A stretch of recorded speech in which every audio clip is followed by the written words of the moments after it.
I'm Christina Stanley, and I'm the CEO and I'm the founder of Fictionary. So I built Fictionary from the breath of an idea to what it is today, to software, to the community, the whole shebang. And also with me, with the pom-poms on, is Lucy Cooke. And Lucy is the head of the community and training. So you see a lot of her, actually, much more than me. So today, what I want to talk about is I want to talk about writing a series. And Lucy and I have spent the last year researching and working on a book and working on the newest Fictionary Live course coming up, which of course is how to write a series. And so we're super excited today because we want to share with everybody where we're starting this journey. And there's a lot of prep work to go into writing a series. It's a big adventure. And so how we've done this, so we've written a book called How to Write a Series, and that comes out April 12th. We're going to introduce, it's up for pre-order now. And so we have the theory in a book. So the in-depth, everybody who knows us knows we like the in-depth theory with lots of actions of what you do in each chapter. And then we have the software. And so the idea is that you've got the theory in the book, you've got the tool in the Fictionary software, and then you've got the Fictionary Live course, where you work live with us. Type a yes in the chat if you've taken a Fictionary Live class already. I know some of you have for sure. Kestrel's just waving because she doesn't want to type. Yes, yes, yes, yes, yes, Linda, yeah, yippers, yep. Okay, so lots of people, and you know what Fictionary Live is. That's awesome. So when we look at a series, first of all, we should talk a little bit about what is a series. And this was, Lucy and I had lots of discussions around this. So let's talk about what a series is. So a series is a group of novels connected by common characters, plot, or setting. And we're going to delve a little bit more detail into this, and we're going to get to what's the first decision you have to make if you're going to write a series. So the next thing I want to know is type a yes in the chat if you're already writing a series, and no if you're not. And there's no wrong answer. I just want to see where everybody, oh, look at everybody. Look at you series people. Linda O'Donnell, not yet, but soon, because you write in romance, and we know romance is an awesome genre for series, and we've got some ideas for you. Fantastic. Yeah, there's a lot of us. That is really cool. So, the first decision you have to make about your series is, is it a closed series or is it an open series? Now, does that mean anything to anybody? Anyone want? Oh, okay, Elaine. Oh, Lisa, you. Yeah, I know why. And I know from you, Elaine. Yep, there are some people who took the beta course for how to write a series. We tested out with a very generous group of people to, make sure we got the course right for everybody. And now we're in the process of doing it. And so the simplest thing we came down to is for the two types of series. One is a closed, and it means that there's one story told over a fixed number of books. And an open series means there's multiple single stories told over an unknown number of books. So if we think of the Hunger Games trilogy by Suzanne Collins, it's an example of a closed series in the dystopian genre. There's 3 books. It starts at book 1 and the story ends at the end of book 3. The Realm trilogy by L. Marie Wood, who some of you may seen speak in this in the community. She writes horror, and there's not many series books in horror, so I was very happy to find hers. And then Jason Bourne, of course, by Robert Ludlum, is a trilogy. It's interesting. So those are examples of closed, and then open series. So some famous ones: the Stephanie Plum series by Janet Ivanovich. Where she's an amateur sleuth and she's got, 20 to 30 books out there, all mysteries around finding a bail bond person, a guy who runs away from bail. Bridgerton's by Julia Quinn, also a long open series. Jack Reacher by Lee Child. And you can see with some of these, they've been turned into TV shows or movies, because there's such great stories and because they were united in some way. So now that you know what my definition of an open or a closed series is, can you type either a C or an O in the chat if you know what yours is? Kestrel's close wanting to be open. That's very interesting. And of course you can do that. And all series are cool. All series of cool, of course. Angie, undecided, that's okay. Lots of time to decide before the class starts in May 8th. And if you read the book, you'll also be able to decide what that is. So just super quick recap, a closed series, one story told over multiple books, and those number of books are fixed. An open series is different stories, so full single novels told across an unlimited number of books. This is the decisions, your artistic decisions that need to be made when you're writing a series. So first thing you do is you're going on a journey of either a closed or an open series. And the reason we recommend this decision first is that if you don't know what you're writing or your goal for writing, and you can change this, but if you start with an idea that you want to write one story over multiple books, the structure of your novels is going to be built in one way. And if you decide you're writing an open series, the structure of your novel is going to be written in a different way. So for example, in a closed series, we'll look at The Hunger Games. It has one story arc that starts at the beginning of book 1 and ends at the end of book 3. And then it has an individual story arc for each book. If we look at The Bridgertons, for example, it's a series, and I'll get to its uniting factor in a moment, but it's a romance story told with a different protagonist and different story in each book, but they're united together in a certain way. And so if you don't kind of pick one at the beginning, it's going to be very difficult to figure out what it is that what you're writing. And so once you've decided that, so I'll go through open series first, just because Lucy loves the open series. And I got to say, Lucy and I had a ton of fun researching this book because we read so many series looking for patterns and what actually makes it a series. And it was really fun talking about the books and figuring out what's in them. And I don't typically read romance, and I found, I loved reading the Bridgerton series because it's so well done. So when we look at an open series, something has to unite those books. You can write 20 books and they're not related, and that doesn't make it a series. Doesn't mean you can't be completely successful doing that. There's lots of authors who do. It's just not a series. And so in a series, you have to decide what unites the books in a series. It could be setting, so they all take place in the same place. It could be character, so Jack Reacher is Jack Reacher. That is the uniting factor of that series. Off he goes on his adventure. He's in a different place in every single story in that series. So that is not a setting-based one. Where if we look at the Bridgertons, that goes the other way. It's got different characters in every book, but the setting is Regency England, and the whole stories are based around the societal rules at the time. And so that one is a setting-based. If we go the other way, in a closed series, you should have an idea of the number of novels you're going to write. It doesn't mean that won't change, because you may find you have more of a story or less of a story than you think when you start. And so if you have no idea, pick 3. Trilogies are really popular. Just pick 3 and build from there. We had people in the series course who had 12 novels in a closed series. So clearly that one was a fantasy journey. That there's a need for that many stories. So if you have an idea, and again, I want to stress when you're doing this, you can you can make changes later. It just, the farther you go around this heart and down to the bottom, the harder it's going to get to make changes. Everybody knows how I feel about skeleton blurbs. And so we need the skeleton blurbs, and we need the skeleton blurbs to tell us what the story is about. And all a skeleton blurb is who's the protagonist, what's their goal, and what bad thing happens if they don't achieve that goal. And so you need a skeleton blurb for each book in the series.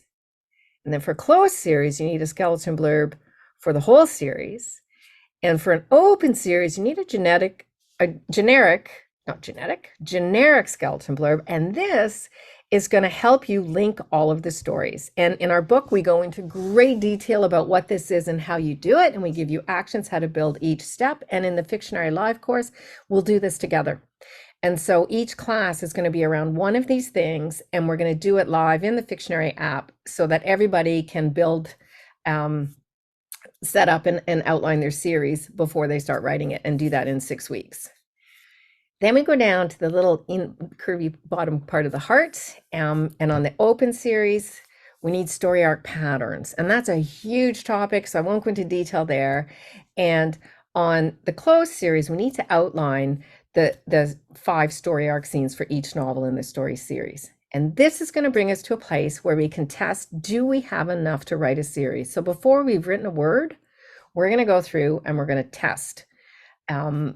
Is it structurally sound? And do you have enough of an idea to actually write your series? And then you're going to do some really interesting things to looking at setup and resolution. And the setup and resolution is different for a single novel than it is for a series. And it's different for a closed series and an open series. And we'll go through all of that and show you basically what you need to do for a setup and a resolution in the different types of series. And then after that, then we get into more of the character-based issues. And one is, what's the protagonist strategy? So are you having one protagonist across all the novels, like Stephanie Plum or The Hunger Games?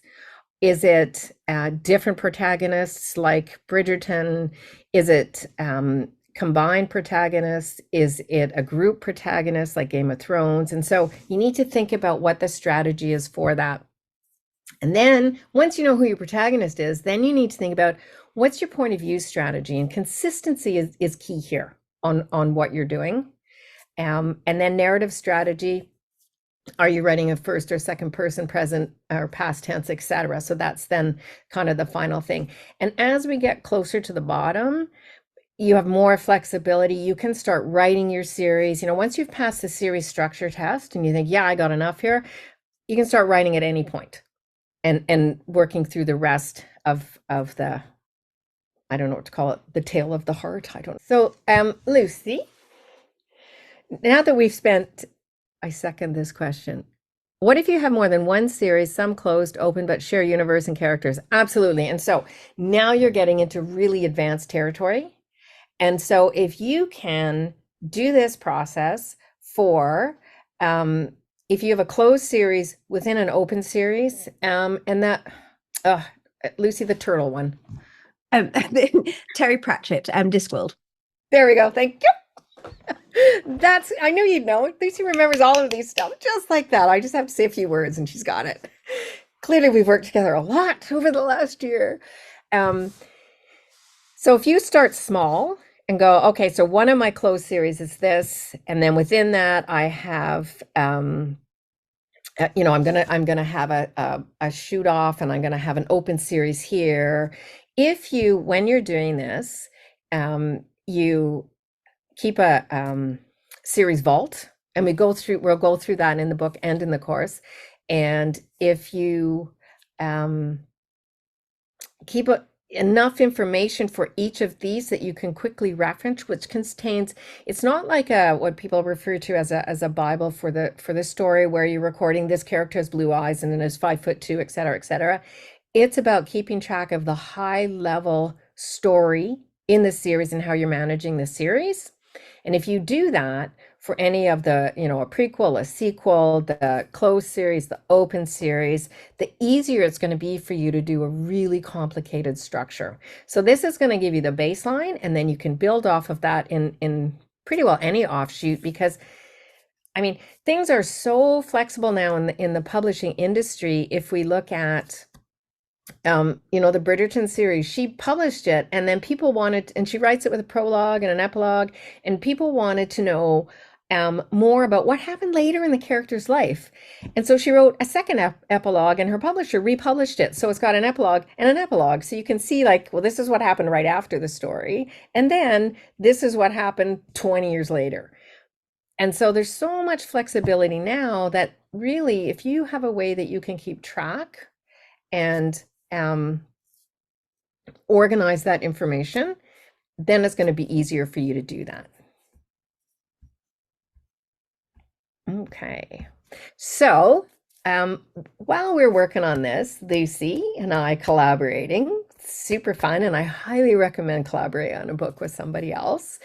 Tell me, what was it like while we were doing this? What was the most fun or exciting or new thing that you discovered? So for my book, I always knew that I wanted it to be a series.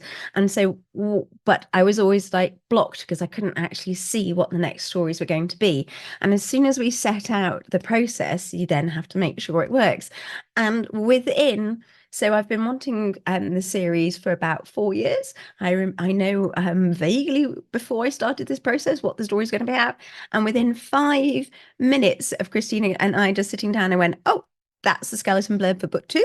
That's the skeleton blurb for book 3. I now have a process to create any book in my open series and create it so that I know that it's always going to have the uniting factor in there, and that I'm going to be able to make sure it passes series test, all from the magical fictionary skeleton blurb for, and then I could create a generic one. Oh, it was mind boggling how exciting it was. And yes, it was that giggle moment of, oh, yes. And anyone who knows Lucy knows that it was really, really fun. So it's a secret series. You mean, oh, gee, nice question. Open or close? I hope there'll be more than 3. Yes, of course there will be. We just can't write them that fast. It's hard work. While we were working on the book, we did so much research, and for me, that was really fun. But what I really enjoyed, going through this whole process of trying to figure out, like, really, what are the patterns in a series? And I love patterns. Like, for me, I like to figure out, so what is it in these books that makes them so successful? And how can we take that information and make it simple? And the big discovery for me is how flexible the story arc is when you're working on a series. And it gets really interesting when you start looking at the different story arc scenes across a series and what it means and how you can link them together and how you can look at one and go, oh, okay, I know exactly what is going to be in this book now. And there was just such, so many eye-popping moments. And so the other thing we found, we took evolution, and evolution was written for the certification course as a novel with flaws, as a single standalone novel. And then we used it, and we used it to outline a novel in How to Outline a Novel book. And then we thought, all right, well, let's take that now and turn it into a series. And we did the same with Lucy's book, My Fairy Assassin. And so we decided that mine would be a closed series and hers would be an open series, so we could cover the 2 series. And so we worked through the process together. So we designed the whole process, and then we worked through it. And then we did everything for, I did evolution and she did My Fairy Assassin. And then we had these fantastic discussions about, Christina, that doesn't work because, I'm like, oh, okay, fine, I'll fix it. But it was really fun because it forced us to think hard. And so what this made me think about with Fictionary Live is that everybody who comes to the Fictionary Live series, okay, say 90% of the people who come are already writing or starting to write a series. And if you came to that and found somebody who's writing in your genre, get a writing partner. And then you can go through the whole process and bounce ideas off of each other of, does this make sense? And, one of the things for a closed series, for example, is, the climax scene in a closed series has to have more at stake as you go farther along in the series. So the climax in book 1 can't be worse or have more at stake than the climax of book 2. It has to be the other way around. And when we went through the beta class, we ended up taking 2 classes to get people to the point of, here's how you just create your main event the stakes for your skeleton blurb to show that the main event, your climax scene, is going to worse and worse and worse till the final book. And having someone to bounce those ideas off of, it seems obvious when you write it, and then somebody else reads it and goes, nope, that's, these books need to be in a different order, or the climax scene in this one is just not strong enough. The stakes aren't high enough compared to what happened in the first book or the second book. And so I was thinking with the Fictionary Live class that it'd be really great if people looked for writing partners while doing this series, because it's such a big job to write a series and to see it alone. And honestly, if you can find somebody like Lucy, you can't have her though, because she's mine, but you could, maybe find somebody else in there that you have just as much fun with, that you relate to. And I don't know. I just thought it'd be great. And so with Fictionary Live, everybody knows you have to have a StoryTeller Premium or a Story Coach subscription, and then it's included with those. Um, and in the community too. So that's a great point, Amy. In the community, so I'm actually going to come to the romance group on Monday to talk to that group in particular. I won't take it over, Elaine, just to talk at the beginning. But what I'm thinking there again is really you want a partner who writes in the same genre as you. So they know a little about the genre. They like reading that story. It's the same as when you look for beta readers. You want someone who loves your genre to beta read your book, because if you hate horror and you beta read someone's horror book, well, you're not doing them any favors, right? You need to love the genre. And then when you evaluate the book, you're doing it from a place of you already like that story type. And so finding a writing partner is very similar. And so we've got these groups in the community that are there's mystery, there's romance, there's fantasy. Am I missing any, Lucy? So there's horror, there's the YA groups as The well. YA groups, yep. And so they're the groups of people who are writing in the same genre. And so there come the writing partners. Sci-fi, yeah. Is there young adult romance? I'm not sure if there is. It's general YA, YA fantasy, and YA sci. Okay. Yeah. So there we just build them based on if there's enough people who want to have those groups. And so I'm going to try out the idea with the romance group first and see how that goes. If it's something that seems to resonate with people, but I think part of the value of the community is connecting with other people, and I'd like to facilitate that and find ways that people can really get joy out of it. For me, this whole community is about connecting with everybody here. It's just really fun and it's motivating, and it makes me want to write more. Even though I've sort of switched to writing nonfiction, but one day I'll go back to fiction, because I gotta have everything outlined. So at some point I gotta write it down. Some of us have been beta reading for each other. That's fantastic. Oh, yes, Linda, thank you. Yes, the cohorts. So from the certification, there's been really tight cohorts who formed in private chat groups and set up, meetings off on the side where it's the same groups who are studying how to become a certified editor. It's harder than people think. We have sort of a 75 to 80% pass rate. I think it surprises a few people when they get in it how difficult it is. But we made it that way because we want people who come out of it to really, really be good, strong story editors. Yes, it's encouraged, Whitney, of course. Really in this community, what's encouraged, we want everybody to be kind. That is the number one rule. We don't really want people pushing people to other communities besides ours. That sort of, we've worked really hard to build up this community. We want people here with us. But we love it when people put up new books and I have a new book up, put up your book links. If you're looking for beta readers, that's great too. And again, my suggestion there is look in the groups genre specific, because that's where you'll get the most value from those beta readers. Hey, yours came from the romance community. There you go. See, Elaine just said what I said. I said that. No, you said it. That's fantastic. Yeah. So, and Elaine is going to use BookFunnel for her beta readers, and so I'm really curious to see how that goes. And maybe on one of these calls, she'll share a little bit about that with us, so we can see what's what there. I haven't used it before, but it looks really interesting. Or ARC reader, sorry. Yes, correct. No, in the community, you don't have to be subscribed to anything. The community is free. It is just for everybody to connect, to learn, have fun, write your books, edit your books. So when you're looking to find beta readers, ARC readers like Elaine is doing, go for it, right? I think it's a fantastic place, and it's fairly... we can't guarantee everybody in here, but I think a lot of people are in here because they want to connect in a great, positive way with other people. Oh, Dawn, Nikki Davenport used it for ARC readers. Okay, excellent. Yeah, and she had a good launch party too. So ARC is Advanced Reader Copy, and what it is typically is you're giving it to people in exchange for a review because reviews are really, really important and really hard to get. And so the idea is so after your book is pretty well ready to publish, it doesn't have to be the final proofread version, but it's close to the end.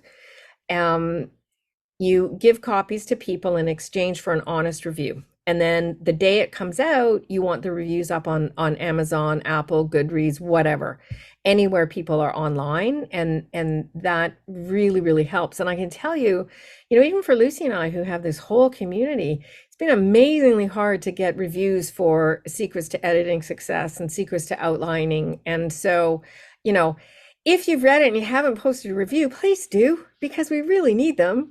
And I think we're going to copy Elaine and try Book Funnel and ask for ARC readers for Secrets to Writing a Series. And so we'll probably do that early March, I would think. We'll put out a request. But if you're interested in being an advanced reader copy reader of Secrets to Writing a Series, DM me and DM me with the email that you would like to use, and then we'll put you on a list.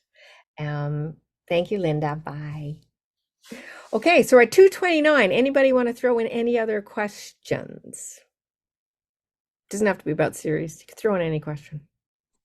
Christina, can I just say how awesome the beta class was? And I'm super excited for the book, and I'm super excited for the class to start as like the consistent thing that you can take with Fictionary Live, because it was like it completely shifted the way I thought about my series and made it 50 times better. And that was just in the beta and all of us kind of floundering, trying to figure it out. So I'm super stoked, and I think this is going to be fantastic.